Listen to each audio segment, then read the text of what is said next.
নমস্কার, গুরু কৃপাহি কেবলম। আজকের আলোচ্য বিষয় হলো বুধ গ্রহ।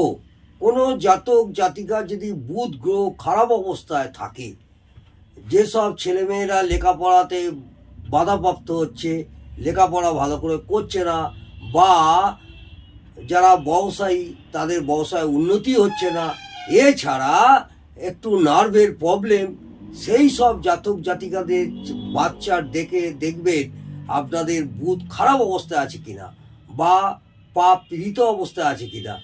বুধ যদি অশুভ অবস্থায় থাকে, বাচ্চাটে বুধ যদি অশুভ অবস্থায় থাকে, তাহলে কি ধারণ করবেন?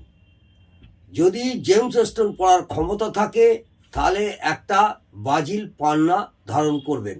যে যা শরীরের ওয়েট অনুযায়ী বাজিল পান্না ধারণ করবেন। এছাড়া যদি ফিরোজা, যদি সম্ভব না হয় ফিরোজাও ধারণ করতে পারেন। সেটাও যদি সম্ভব নাও হয়, তাহলে বিদ্যাধারক মূল ধারণ করবেন।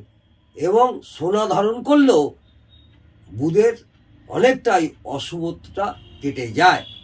আজকে এই পর্যন্ত। অবশ্যই ভালো লাগলে আপনারা একটা কমেন্টে জানাবেন আগামী দিনে বৃহস্পতি গ্রহ খারাপ থাকলে কি ধারণ করবেন, সেই নিয়ে বিস্তারিত আলোচনা করব। অনেকেই হয়তো জানেন কোন গ্রহের জন্য কি পড়তে হয়, তবু আমি আপনাদের বললাম, যারা জানেন না তাদের উপকারে লাগবে। এবং পান্না পড়ার আগে অনেক ডুপ্লিকেট পান্না বাজারে বিক্রি হয়। জিএসআই সার্টিফিকেট করে পান্না দেখে তারপর পান্না ধারণ করবেন।